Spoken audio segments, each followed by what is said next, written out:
My dear friends and family, thank you so much for being here today to help me and my family honor the memory of my dear husband and friend, my best friend, Joseph. It is truly hard to fathom that a year has passed since I held his hand and spoke to him while he was taking his final breath. The dreams we cherished of growing old together, of watching our daughter achieve her aspirations, and one day cradling our grandchildren in our arms, they now feel like a distant echo. Reflecting on the past, I remember one Nigerian independence anniversary celebration years ago. I was dancing joyfully with a friend on the dance floor when a sister in the community joined us. But in an unexpected turn, she took my hand and led me away from the dance floor, still moving to the rhythm. Intrigued, I followed her, curious about this new dance she intended to show me. As we moved through the aisles, I noticed her brother sitting with a gentleman. I greeted them, intending to pass on, but the brother caught my attention, introducing me to the gentleman beside him. He said, "This is Dr. Ojingwa." The gentleman extended his hand and held mine. And as we exchanged a greeting, he told me his name. But as our hands met, I felt an instant connection. It was a little surprising to me that I felt that way. As I turned to continue following my dancing sister, Dr. Ojingwa said to me, "I'll see you later," in a way that indicated he actually was planning to do so. Then I realized that my dancing partner was nowhere in sight. She had abandoned me. Then it hit me. There was some planned matchmaking going on that I was not even aware of. Later, the gentleman called Dr. Ojingwa sought me out, asking to speak to me privately. He told me he had heard wonderful things about me and that he was looking for a partner if things worked out between us. He was honest in answering my questions, but then the clincher came when I asked him the question, "What is your personal relationship with God?" He indicated he was growing in that regard, even though he went to church every Sunday and read his Bible. He believed sometimes, but other times his background as a scientist made him doubt, because he was trained to seek proof of whatever he believed in. I found such honesty and humility touching and refreshing. It also told me that Joseph was a man that did a lot of reflection and self-analysis to understand the working of his mind. I'm a lot like that, and I appreciated a kindred spirit. A year later, we got engaged, soon followed by our church wedding. And many of you here, you were there to celebrate with us. Yes. I have seen many marriages where things start off wonderful and the couples start drifting apart as time goes by. it was not so with Joseph and I.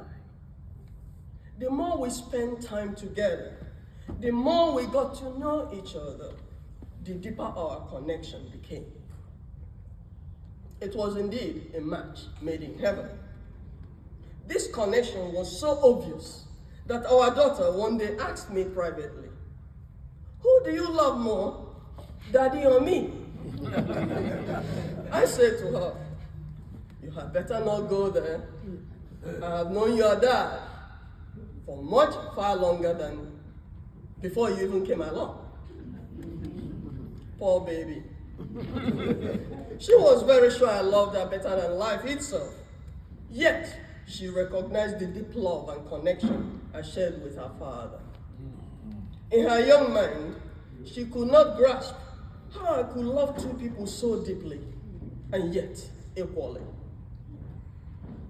When I think of Joseph, the man, as a husband and a father, I remember our tender moments together. The time we played hide and seek with my daughter. And when she found us, we would all collapse on the floor in bubbles of laughter. I remember the times we put on music and danced together, just he and I, dancing away with great joy, just having fun together. Sometimes we even wrestled with each other, and it was always me initiating that one. And our daughter served as the referee. She thought we were hilarious. In short, we loved to fool around together. My husband Joseph was not a man of many words. Out of the two of us, I was the one that was openly affectionate. I told him I loved him multiple times a day. Sometimes I will ask him, "Do you love me?" Seeking reassurance, since he rarely said it out aloud. He will look at me as if I was out of my mind. And he said, "Isn't it intuitively obvious?" He showed his love through actions and sacrifices that he made. On many occasions, he would get our daughter ready for school and take her on the school run, just so that I could have extra sleep.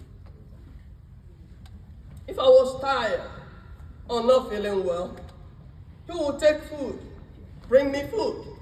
And when I was done and tried to take away the plates, he would stop me and do it for me so that I could sit and rest. He understood me and trusted me completely, so completely. And he supported most of my decisions. He was always looking out for my best interest. And it was so easy for me to obey him. I remember the time I traveled to Nigeria many years ago. My family met me in Lagos and they wanted us to travel in a bus together. They recommended some new buses that were well equipped with AC system and security men for safety. I told them I needed to call my husband first. He and I were not in the habit of doing something contrary to what we had agreed with each other. My husband heard me out. Then to my surprise, he said no. He was definite and firm. "You are not going by airplane," he said. "It is not safe. You are not going by road, by bus. You are to go by airplane. The bus is not safe." And that was it for me. My husband was a man that was sure of who he was. That enabled him to let me be me, encouraging me in things I had to do. He had tremendous respect and admiration for me that he showed in different ways. I remember the time a friend of his was going through a marital problem. He confided in my husband. When I saw him, I suspected he wanted to talk to my husband privately, so I left them alone. When he left, I did not ask my husband what his friend came for. He would tell me if he needed to. In a similar situation, he would not ask me either. unless I volunteer the information. A few weeks later, I happened to sit beside this friend in our church, the church my husband and I got married in. And the friend whispered to me that he would like to schedule a time to come to talk to me. He said that my husband recommended that he should talk to me. That I would not only give him sound counseling regarding his marriage, but that I would pray with him too. I was surprised. I knew my husband respected me, but not to the extent that he felt I would be better at helping his friend than he himself. I remember the time I got the call to be ordained a minister. I asked him if it was okay for me to go ahead and accept the call. Why not? He asked. Well, you are not getting ordained, and some husbands may not like the fact that their wife is being ordained over them. That does not make sense. Am I the one God called? He is calling you, not me, at least not in that capacity. He assured me of his full support and blessing, and he honored his every word, as I was sure he would. I shared every thought with Joseph, knowing that he understood me. I remember when we moved to Texas, we were fairly new in the community, and the people did not know us well. The Umuaha Association, the place where my husband comes from, they were having a party. My husband was assigned to handle drinks with a few other men, and I was on the dance floor with some ladies. Then I noticed that different men kept coming to dance with me. I looked, and I saw them standing together in a group, watching. It was as if they were trying to see which one of them I would show some interest in. As soon as I realized what was going on, I withdrew to go find my husband. I said to him, "Look at you here, busy serving drinks, while some men are trying to take your wife." I narrated to him what happened. He smiled and said, pumping his head in the fist, "My wife still got it." He always took pride in the fact that other men wanted what he had, me. He was so comfortable in his skin and trusted me so completely that he saw no reason to be jealous. He was such a special man. We did everything together. Our lives revolved around each other. He and I, together with our daughter, we always ate from the same plate. I would always sit in the middle, and my husband to my right, and my daughter to my left. Just so that we could eat together. We felt close to each other doing it that way. And it became a habit. If your eye was not home, the other person will wait for the other person to come back, just so we could eat together. My husband was a man of humility. I remember one time when he was working at a hospital. He had just arrived for work, but was yet to put on his uniform. An elderly lady met him at the entrance and requested that he carry her bags up for her. My husband understood that this lady thought he was a janitor or something along that line. He did not bother to correct her, but did as she asked. When they arrived at the destination, she offered him a tip, and my husband refused. At that very moment, someone passed by and addressed my husband as Dr. Ojingwa. The look of shock and embarrassment on the face of this woman was priceless. She apologized profusely and was so mortified that my husband felt sorry for her. It took me years to discover the extent of his accomplishments. Once in a while, he would receive a phone call about one or the other of his research publications. People that wanted to replicate or extend on his work. In the final years of his life, One day we were together at Kaiser, and one of the specialist doctors that came to treat him addressed him as Dr. Ojingwa. That was unusual. Then he proceeded to say that my husband was a great man and that he admired his work. How do you get to know my husband? I asked. He said that he knew him through his research work and publications.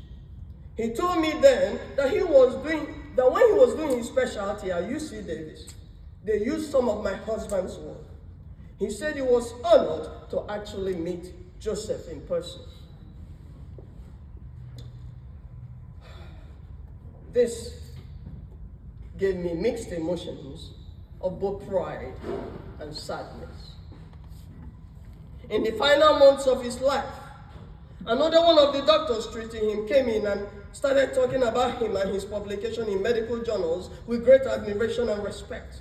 I even overheard him tell other doctors and nurses about them. There was great admiration and respect in all the medical personnel, the way they started treating my husband. My daughter heard them talking about her dad in one of her visits from school and was moved to Google her dad for the first time and pulled up a lot of his medical findings and publications in American journals and texts. She was very impressed. What was exceptional about my husband was the way he treated others with kindness, even the ones that have hurt and betrayed him. I made this observation during the period we were dating, and it made me confident that we would have a very good marriage. That even if he should ever stop being in love with me, he would always treat me well. And he did, except he never stopped being in love with me. One day I asked him why he never showed interest in other women. He answered, "Why should I when I have you? What is it that I can find in other women that I don't have in you? What is it? Why would I want to mess up a wonderful thing for the sake of a momentary pleasure?" That was my husband. His mind was ever analytical, and I loved the way his mind worked. One day after many years of marriage, I asked him another question. "Sweetie, knowing the way you know me, knowing me the way you know me now, and after all these years, if you had the opportunity all over again, would you still choose to marry me?" Without hesitation, he responded, "Of course. Now that I have gotten to know you the way I do, I will pursue you with greater speed and passion than ever before. You are far more than I ever wanted in a wife and life partner." I am sure you guessed correctly that answer made me really very happy. And I will choose him over and over again. I will gladly welcome all the pain and trauma I went through for a chance to experience the love, the deep love that we shared, and to have the wonderful daughter that he gave me. His love was more than just a feeling.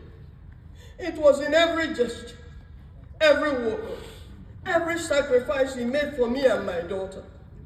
His love was there, not just in easy times, but especially in the challenges we faced together. We'll always remember his kindness, his humor, his thoughtfulness, sacrifices that he made for me and my daughter. This year without him has been the most challenging of my life, filled with tears and memories of unbearable longing. There were days when I felt overwhelmed, yet God always provided me with strength. The Bible tells us that love never ends, and that he may transform. I will strive to honor Joseph's memory. treasuring the beautiful life we shared. I am profoundly grateful for the support of all of you. Your kindness and comforting words have really been a guiding light on this journey of mine. I know I'm not alone because of all of you. Although the road ahead may be uncertain and difficult, I understand that Joseph will want me to live life fully. He always encouraged me to reach my fullest potential and pursue my dreams. I will forever cherish the opportunity to have experienced his love. The memory of his strength will illuminate my path, fueled by the hope of reuniting one day with him.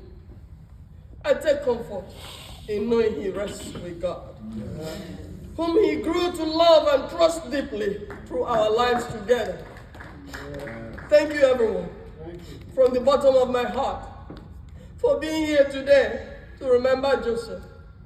He was truly special. And seeing all of his friends, his friends, his Ghanaian friends, it makes me feel so good that his friends cherish him so much. And I've been there every step of the way through this journey of mine. Joseph's favorite saying, which I have engraved on his tombstones, erase, drawing inspiration from you. Yes. May his life inspire all of us to reflect on our actions and the impact that we have on those we love. Let us strive to create legacies that will endure beyond our time in this world. God bless all of you. And thank you again once more. Thank you.